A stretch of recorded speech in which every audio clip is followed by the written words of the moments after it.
예수님께서 무덤의 죽음의 권세를 이기시고 부활하신, 즉 승리의 주일입니다. 예수님의 부활이 왜 우리에게 이렇게 중요하냐 그러면요, 인간에게는 넘어야 될 커다란 산이 있습니다. 그게 죄와 죽음의 문제입니다.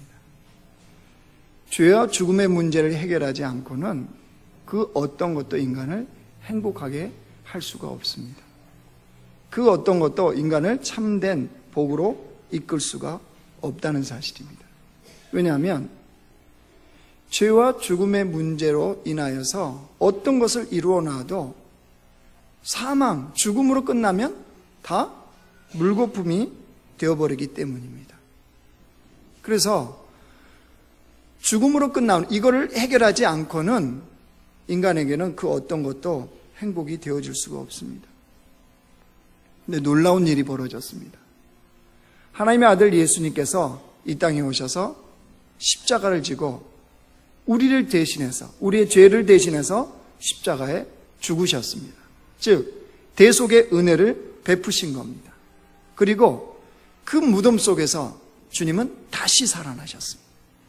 우리에게 부활의 산 소망이 되신 겁니다. 즉 예수님의 십자가와 부활은 우리의 죄와 죽음의 문제를 완전히 영원히 해결하신 겁니다. 그렇기 때문에 예수님의 십자가와 부활을 믿는 주의 백성들은 이 땅에서 다른 삶을 살아갑니다. 세상 사람들과 동일하게 땅에 발을 붙이고 살지만 다른 삶을 살아간다는 거예요. 즉 땅에서 하늘처럼 살아갑니다. 이게 가능해요. 땅에서 하늘처럼. 자, 옆에 사람한테 한번 땅에서 하늘처럼 살아갑시다. 시작. 새벽 기도부터 시작했던 분들은 지금 이렇게 비몽사몽 될 수가 있어요. 그 말은 제가 지금 빙빙 돈다는 뜻입니다.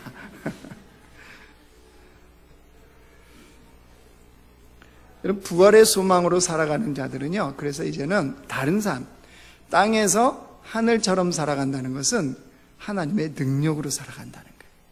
이제 우리의 삶은요, 하나님의 능력으로 사는 삶이 됩니다. 이 놀라운 진리를 깨달았던, 이 비밀을 깨달았던 사도 바울이 이렇게 고백합니다. 고린도후서, 같이 읽습니다. 시작. 그리스도께서 약하심으로 십자가에 못 박히셨으나 하나님의 능력으로 살아계시니 우리도 그 안에서 약하나 너희에게 대하여 하나님의 능력으로 그와 함께 살리라. 예수님이 약하심으로 십자가에 못 박히셨으나 하나님의 능력으로 살아계시니, 무슨 말입니까? 그 부활의 능력으로 살아계시다는 거예요. 그래서 이제 우리는 어떤 삶을 산다고요?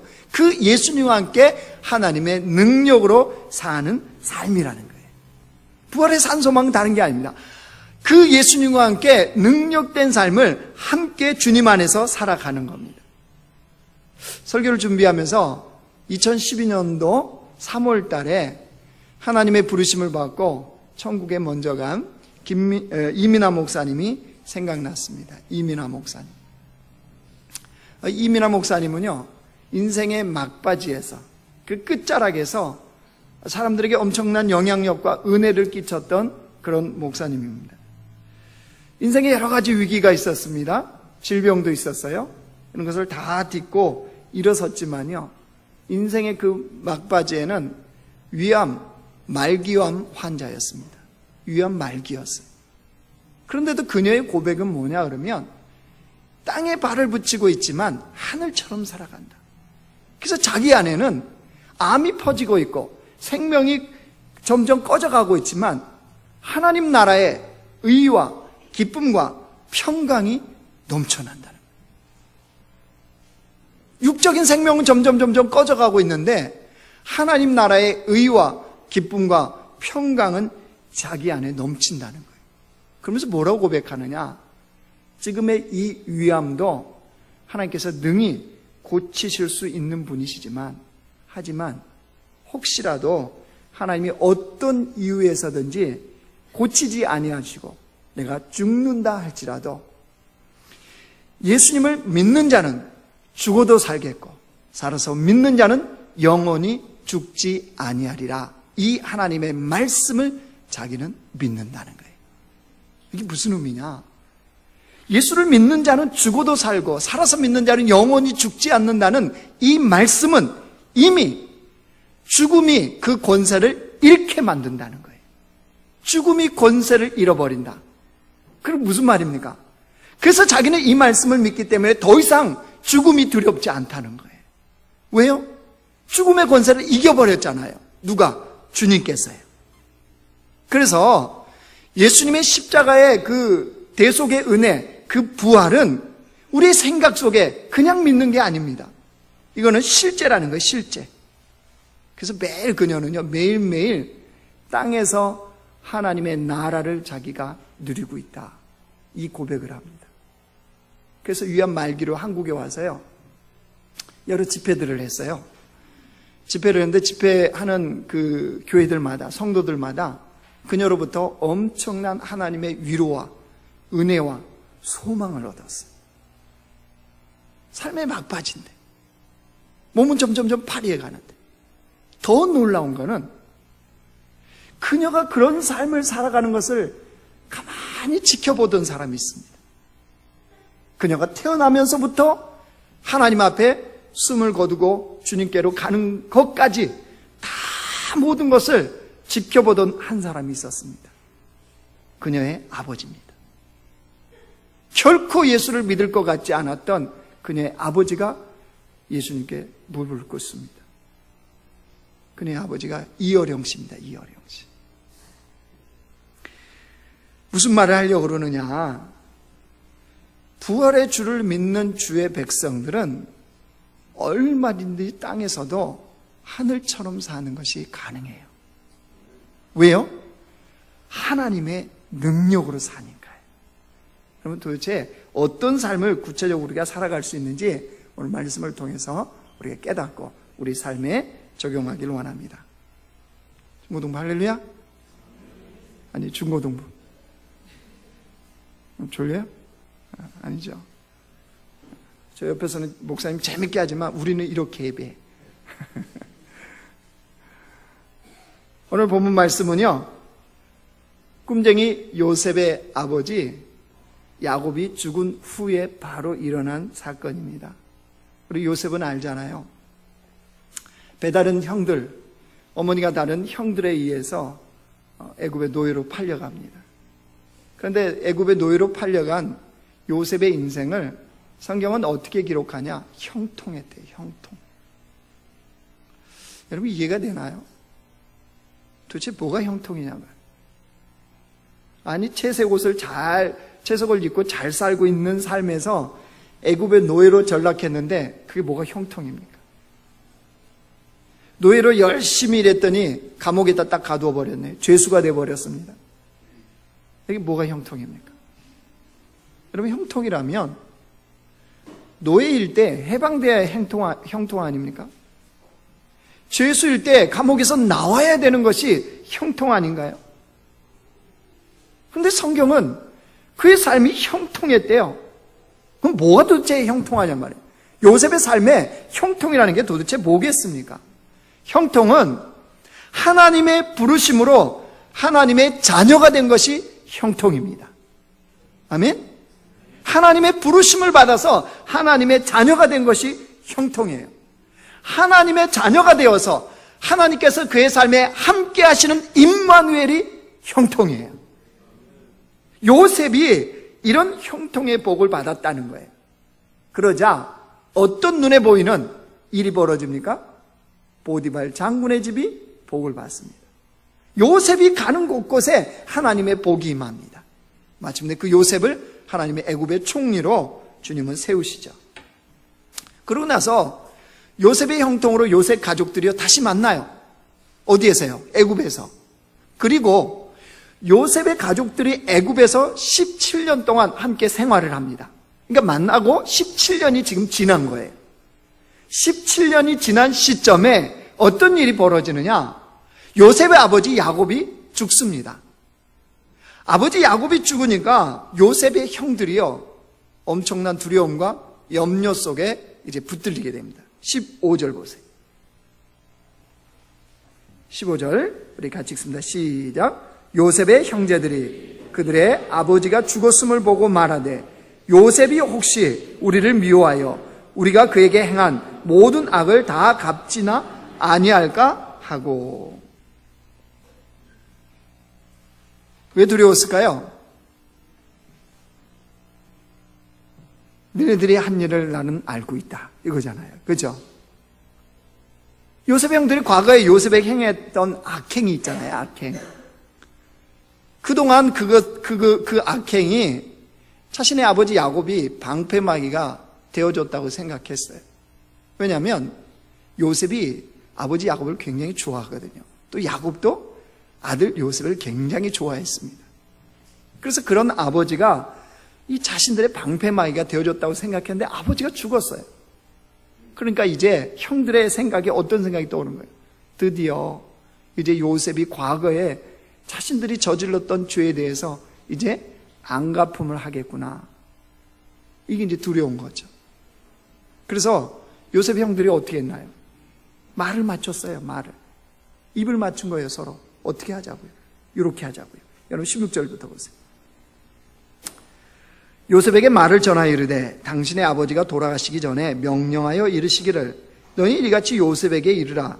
내 형들이 내게 악을 행하였을지라도 이제 바라건대 그들의 허물과 죄를 용서하라 하셨나니 당신 아버지의 하나님의 종들인 우리 죄를 이제 용서하소서 하매 요셉이 그들이 그에게 하는 말을 들을 때 울었더라.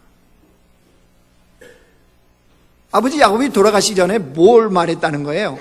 형들의 죄를 이제 용서해줘라. 허물을 용서해라. 이 유언을 했다는 거예요. 여러분, 그렇게 중요한 유언이라면 아들 요셉과 아버지는 그렇게 먼 관계도 아니에요. 특별히 더 사랑했어요. 그러면 아버지 야곱이 요셉에게 직접 유언을 했겠죠. 그러니까 이 형들의 하는 말은 다 뭐라는 거예요? 애들 말로? 뻥이라는 거죠. 뻥. 자기들이 뻥친 거죠. 자, 그렇게 얘기했는데 요셉의 반응이요, 형들을 더 힘들게 했습니다. 두렵게 했어요.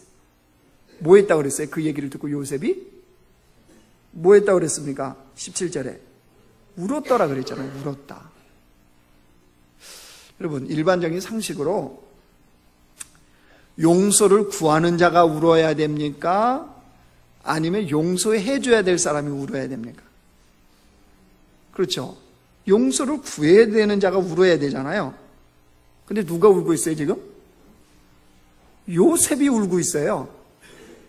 그러니까 형들이 얼마나 당황하겠습니까? 그래서 벌어졌던 행동입니다. 18절 보세요. 그의 형들이 또 친히 와서 요셉 앞에 엎드려 이르되 우리는 당신의 종들입니다. 여러분, 이거 어디서 많이 애견 듣던 말씀 같지 않아요? 어디 말씀입니까? 이 말씀이 요셉이 꿈을 꾸었을 때 해와 달과 별들이 내게 절하더이다. 11 볏집단이 내게 고개를 숙이더이다. 그 기억하면서 18절 봐보세요. 그의 형들이 또 친히 와서 요셉의 앞에 엎드려 이르되 우리는 당신의 종들이니이다. 그 하나님의 말씀이 뭐한 거죠? 성취되는 장면이잖아요. 자, 그러면 요셉은 왜 울었을까요? 요셉은 왜 울었을까요? 요셉의 눈물의 의미는 뭘까요? 요셉의 눈물은 용서의 눈물, 사랑의 눈물, 긍휼의 눈물이었습니다. 왜냐? 성경 어디를 봐도 요셉이 형들을 원망했다든가 형들 때문에 마음에 상처를 입고 미워했다든가 이게 전혀 없습니다. 왜 없을까요? 요셉은 이미도 형들을 용서해버렸기 때문입니다. 그러면 도대체 요셉이 이럴 수 있었던 이것이 어떻게 가능했냔 말이에요. 형들로부터 상처를 받지 아니하고 형들을 용서할 수 있는 이게 어디서 가능했냔 말이에요. 요셉의 형통은 하나님이 그를 부르셨고 그를 자녀 삼으셔서 그와 함께하는 형통이라고 말씀을 드렸습니다. 그 하나님이 함께하면서 요셉이 알게 된 게 있어요. 뭘 알았을까요?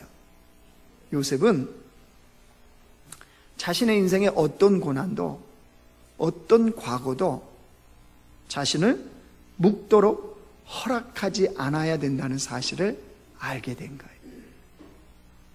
하나님이 함께 하시는 형통의 삶을 통하여서 하나님이 아닌 그 어떤 것도 자신의 삶을 결정하도록 내버려둬서는 안 된다는 사실을 알게 된 거예요. 그렇기 때문에 형들을 용서하는 것이 가능했어요. 그것이 자신 안에 상처로 남지 않도록 하는 것이 가능했다는 거예요. 무엇 때문이라도 하나님이 함께하는 형통이에요. 형통. 여러분, 우리 삶의 진정한 복은 어디에 있을까요? 우리 삶의 진정한 복은 하나님께서 함께하는 것이 진정한 복입니다. 하나님께서 함께하는 것이 우리의 삶의 진정한 사랑입니다. 하나님께서 함께하는 것이 우리의 삶의 진정한 지혜가 되어집니다. 여러분, 그래서 요셉이 그걸 깨닫고 오늘 뭐라고 고백해요? 19절 봐보세요. 19절 같이 읽어요. 시작. 요셉이 그들에게 이르되 두려워하지 마소서. 내가 하나님을 대신하리이까. 내가 하나님을 대신하리이까. 줄 치세요. 네모 박스 하세요. 돼지 꼬리표 하세요. 그리고 꼭 그 표시하십시오. 중간고사 꼭 나온다. 꼭 나오는 시험입니다. 요셉이 형들을 용서하면서 했던 말은 무엇일까요? 그리고 천국 중간고사에 나올 겁니다. 그럼 내가 하나님을 대신하리까? 이렇게 답을 쓰시면 돼요. 여러분, 이걸 직역하면요, 다른 말이 아닙니다. 이게 무슨 말이냐? 내가 어찌 하나님의 자리에 앉겠습니까? 이런 말이에요. 내가 어찌 감히 하나님의 자리에 앉을 수 있겠습니까? 이 말인 겁니다. 그럼 무슨 말이에요? 요셉은 어떤 경우에도 하나님을 대신하거나 하나님의 자리에 올라가지 않겠다는 거예요. 즉, 형들에 대한 심판, 자기가 형들에 대해서 심판하면 어디에 올라간다는 거예요? 하나님 자리에 올라간다는 거예요. 자신이 인생에서 경험했던 그 고난들 해석이 잘 안 돼요. 근데 그걸 굳이 자기가 해석하겠다고 그러면 어디에 선다는 거예요? 하나님 자리에 앉는다는 거예요. 인생에서 이해되지 않는 사건들이 우리에게는 많습니까? 적습니까? 굉장히 많잖아요. 살다 보면. 지나고 나면 이해되는 것도 있지만 그 당시에는 이해가 안 되고 해석이 안 되는 게 되게 많아요. 그때 굳이 내가 그것을 해석하고 이해하겠다고 나서지 않겠다는 거예요. 그게 뭐예요? 하나님 자리에 앉지 않는 거예요. 여러분, 그렇게 되면요, 내가 심판하고 해석하고 이해하려고 하면은 거기에 붙들리는 거예요. 거기에 묶이는 거예요. 거기에 시간을 허비하는 거예요. 그러다 보면 여러분, 결코 형들에 대해서 용서가 안 됩니다. 내가 거기에 묶이는데 어떻게 용서가 됩니까? 그렇게 되면 그것이 상처로 남습니다. 상처로. 그렇기 때문에 요셉은 결코 그렇게 하지 않는다는 거예요. 여러분, 우리 인생의 고통이 어디서 시작되는 줄 아세요? 우리 인생의 고통은 다른 데서 시작되지 않습니다. 하나님 자리에 내가 올라가려고 하는 순간에 고통은 시작됩니다. 아담과 하와를 보십시오. 아담과 하와가 왜 타락을 했습니까? 사단이 유혹했기 때문입니까? 아니죠. 그 유혹에 누가 결정한 거예요? 아담과 하와가 결정한 거예요. 하나님처럼 되고자 결정한 거예요. 하나님 자리에 앉고자 결정한 거예요. 그때 사단이 유혹하니까 혹 넘어가는 거죠. 무너지는 거죠. 그 무너지면 그 범죄함은 엄청난 거였죠. 처절한 거였습니다. 죽음입니다. 죽음. 육체도 죽지만 영적으로 주님과 완전히 단절되는 죽음이 온 거예요. 여러분, 그렇다면 지금을 살아가는 우리들에게 하나님의 자리에 앉으려고 하는 모습은 어떻게 드러날까요? 우리가 신앙생활 하면서 살아가면서 하나님 자리에 앉으려고 하는 모습은 현대에서는 어떻게 드러날까요? 여러분, 다른 모습으로 드러나지 않습니다. 자기 자신에 대해서요, 자랑하고 싶어하는 유혹으로부터 시작됩니다. 자기 자신을 자랑하고 싶어하는 유혹이요. 여러분, 왜 스펙을 쌓나요? 스펙 왜 쌓아요? 남들이 쌓으니까. 스펙을 왜 쌓죠? 나를 자랑하고 싶어하는 거잖아요. 나를 드러내고 싶어하는 것이 스펙 아닙니까? 여러분, 스펙에는 원래 말이 스페시피케이션이라는 이 단어입니다. 스페시피케이션. 이건 뭐냐면 설명서, 내역서 이런 뜻입니다. 어떤 한 물건을 사면 그거에 대한 설명서, 내역서가 따라옵니다. 그게 스펙입니다. 스펙. 이 물건을 설명하는 거죠. 그러니까 사람들이 왜 스펙을 쌓아요? 나를 설명하기 위해서. 그렇죠? 내가 이 공부도 했고 이 자격증도 따졌고 내가 이 수준이고, 그게 자기를 그걸로 설명하려는 거죠. 근데 여러분, 정말 예수 그리스도로 구원을 받고 십자가의 부활에 산 소망이 있는 자들의 설명서는 뭐가 되어야 됩니까? 우리를 무엇으로 자랑해야 됩니까? 아니, 나를 가장 잘 설명할 수 있는 것은 무엇입니까? 우리 경력입니까? 내가 잘할 수 있는 겁니까? 내가 이루어 놓은 겁니까? 아니죠. 예수 그리스도의 십자가로 구원을 받고 부활의 산 소망이 있는 자들의 설명서는 오직 예수님입니다. 예수님으로 나를 설명할 수 있어야 되고 예수님으로 인하여 나를 자랑할 수가 있어야 되는 것이 십자가에 구원받은 하나님의 백성들입니다.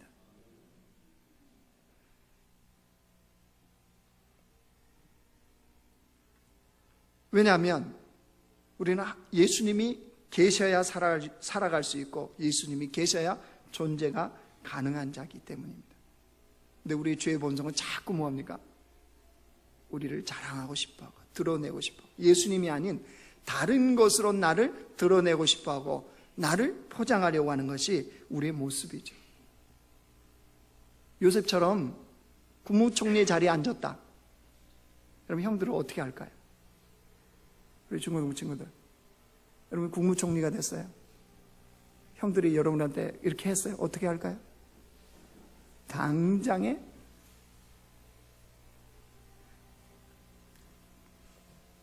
우리는 만약에 그런 자리가 주어졌다면 아마 그걸 이용해서 하나님 자리에 앉는 일을 범할 겁니다. 여러분, 속으로 한번 대답해 보세요. 우리 교회에서 하나님 자리에 앉아버릴 가능성이 가장 많은 사람이 누구일까요? 속으로 대답해요. 속으로. 겉으로 대답하지 마시고. 우리 교회에서 이럴 가능성, 하나님 자리에 살짝 앉아버릴 가능성이 가장 많은 사람이 누구일까요? 저는 목사입니다. 목사다 보니까 앞에 서야 되고 드러날 일이 많습니다. 그러다 보니까 저에게 어떤 유혹이 오느냐, 자꾸 눈에 보이는 것으로 저를 설명하려고 그래요. 설명. 일천비전으로 저를 설명하려고 그래요. 설교를 통해서 저를 설명하려고 그래요. 목사라는 직분을 통해서 저를 설명하려는 유혹이 옵니다. 그러면 그때 뭐가 보일까요? 그렇게 저 자신을 설명하려고 하는 것을 가만히 보면 제가 그때 하나님의 자리에 살짝 앉아요. 여러분 모르시죠? 저는 알아요. 저를. 그렇게 하면서 살짝 하나님 자리에 앉습니다. 다른 사람은 몰라요. 그런데 여러분 안심하십시오. 왜냐하면 아직까지는 빨리 깨닫고 내려옵니다. 아직까지는요. 근데 언제 문제가 돼요? 앉았는데 앉은 줄 모를 때, 하나님 자리에 앉았는데 마치 내 자리인 것처럼 여겼을 때, 이때부터 이제 문제가 생깁니다. 그래서 아직까지는, 제가 아직까지라고 말씀드렸어요. 저도 언제 변질될지 모릅니다. 아직까지는 저는 그렇게 생각하고 삽니다. 누구 탓할 것 없다. 우리 교회에서는 목사인 나만 잘하면 된다. 아멘 하면 안 돼요? 그럼 제가 초라해져요? 우리 교회에서는 다 필요 없어요. 저만 똑바로 잘하면 문제가 없어요. 요셉도 아마 그런 심정이었을 겁니다. 근데 우리가 궁금해지잖아요. 요셉은 내가 하나님을 대신하리까? 이렇게 고백할 수 있었던 삶, 그 많은 상처를 받을 수 있었음에도 불구하고 상처가 쌓이지 않았던 이런 근본적인 이유가 어디에 있었냐 말이에요. 요셉은 하나님이 함께하는 형통의 복을 받았다고 그랬죠. 여러분, 하나님이 함께하면 어떤 일이 벌어집니까? 하나님이 함께 하신다. 우리의 삶에 하나님은 함께 하시겠다고 약속하시고 지금도 함께 하시잖아요. 그러면 하나님이 함께 하시면 어떤 일이 벌어져요? 하나님에 대해서 알게 되잖아요. 하나님 성품이 어떠하며 그분은 무엇을 좋아하시고 그분은 어떤 일을 행하시는지를 하나님과 함께하면 하나님을 알게 돼요. 여러분, 하나님을 알게 되면 어떤 일이 벌어지는지 아십니까? 나를 알게 돼요. 나를. 우리 자신을 알고 싶습니까? 그러면 하나님을 알면 됩니다. 여러분의 아내를 좀 이해하고 싶습니까? 하나님을 아시면 돼요. 자녀가 도대체 외계인 같아서 이해가 안 되세요? 그 외계인을 이해하려고 하면 안 돼요. 알파고도 이해가 안 되는데 외계인이 이해가 되겠어요? 누구를 알면 돼요? 하나님을 알면 나를 알게 돼요. 나를 알게 되면 무엇을 깨닫느냐? 아, 내가 결코 하나님을 대신할 수 없구나. 아, 내가 하나님 자리에 앉으면 안 되는구나. 이거를 깨닫게 돼요. 그래서 예수 그리스도의 십자가로 구원받은 그 부활의 소망을 가진 자들이 이 땅에서 땅에 발을 붙이고 하늘처럼 산다는 건 여러분 다른 게 아니에요. 붕붕 떠다니라는 게 아니에요. 무슨 엉뚱한 이상을 생각하라는 게 아니에요. 그런 백성들이 하나님의 능력된 삶을 산다는 것은 다른 데 있지 않습니다. 그건 뭐냐? 나와 함께 하시는 여호와를 힘써 하는 거예요. 호세아서 말씀 보이세요? 방송실 호세아서 같이 시작. 그러므로 우리가 여호와를 알자. 힘써 여호와를 알자. 그의 나타나심은 새벽빛같이 어김없나니 늦은 비와 같이 우리에게 임하시리라 하니라. 뭐 한다고요? 여호와를 알자. 힘써 여호와를 알자. 예. 부활의 산소망 있는 자들은요, 함께 하시는, 우리를 부활케 하시는 그 주님을 힘써 아는 일을 행한다는 거예요. 그러면 주님이 우리의 인생에 일을 행하세요. 즉 부활의 산 증거가 삶에 드러나게 하세요. 20절 보세요. 20절. 창세기 50장 20절. 당신들은 나를 헤아려 하였으나 하나님이 그것을 선으로 바꾸사 오늘과 같이 많은 백성의 생명을 구원하게 하시려 하셨나니. 뭐 했다는 거예요? 요셉의 그런 삶의 자리에 부활의 산 증거, 그게 뭐예요? 생명의 역사가 나타났다는 거예요. 악도 선으로 바꾸셔서 요셉뿐만 아니라 요셉의 가족, 애굽의 모든 사람들까지도 하나님의 생명의 역사를 덧입도록 주님이 행하신다는 거예요. 이것이 하나님의 능력으로 사는 삶이에요. 부활의 산 소망을 가진 자들은 바로 그렇게 살아가는 거예요. 그래서 하나님의 능력으로 산다는 거예요. 주님의 능력으로 우리의 삶의 생명의 역사를 이루는 거예요. 그러니까 이 땅에서 하늘처럼 산다는 것은 우리가 뭘 해야 된다고요? 여호와를 힘써 알므로 말미암아 하나님 자리에 앉지 않는 거예요. 이 부모님들, 애들 중고등부 있는 부모님들, 하나님 자리에 앉지 마세요. 하나님이 언제 그 아이 그렇게 닥달해서 학원 보내라고 그랬습니까? 친구들 잘 들어. 이게 주님의 말씀이야. 그러니까 엄마 아빠한테 오늘 부탁해서 얘기해. 언제 주님이 그렇게 학원 찝다 보내면 하나님 나라에 쓰임받는다고 그랬어요. 왜 학원 보내서 애들을 잡고 죽입니까? 그래야 생명이 나타나나요? 성경에 보면 성경의 인물들이 학원 그렇게 많이, 이거 학원 하시는 분들도 계시는구나. 학원도 때로는 필요합니다. 필요는 해요, 필요는. 근데 그렇게까지 하면 되나요? 여러분, 솔직히, 어른들이 바빠요, 애들이 바빠요? 애들이 정신없이 바빠요. 부모님들, 여러분 부모님이 여러분을 그렇게 키웠나요? 여러분 때는 팽팽 놀았으면서 왜 그러세요? 시대가 달라졌어요? 시대가 달라져도 주님은 안 달라지셨어요. 하나님 일하시는 방식은 동일해요. 근데 왜 시대가 달라졌다가 아이들을 이렇게 닥달하나요? 중고등부 때는 열심히 노는 거야. 할렐루야? 목사님 내 인생 책임져요. 하나님이 책임져요, 하나님. 네? 부모도 책임 안 져요. 헷갈려요? 말씀을 정리하겠습니다. 여러분, 우리가 부활을 믿는 주의 백성으로 산다는 것은요, 우리 삶의 현장에 부활의 능력이 드러나는 삶을 사는 거예요. 우리의 힘으로 되는 게 아니고요, 하나님의 능력이 부활의 산 증거를 우리 삶에 드러내주면 돼요. 그럼 우리가 해야 될 일은 뭐라고요? 그 여호와를 힘써 아는 거예요. 그래서 내가 하나님 자리에 앉지만 않으면 돼요. 주님이 주님의 자리에 앉아 계시면요, 다스리고 통치하세요. 주님의 일을 이루세요. 왜 하나님의 역사가 내 삶에 안 드러나느냐? 내가 하나님의 자리에 앉아 있으니까요. 여러분, 거기로부터 우리가 내려와야 됩니다. 그래서 진정한 여호와의 능력과 여호와의 지혜와 여호와의 사랑이 무엇인지를 이 땅에서 경험하고 우리의 삶의 현장마다 부활의 참된 소망, 부활의 그 능력, 하나님의 능력이 드러나는 복된 주의 백성들로 살아가시길 제 이름으로 축원합니다.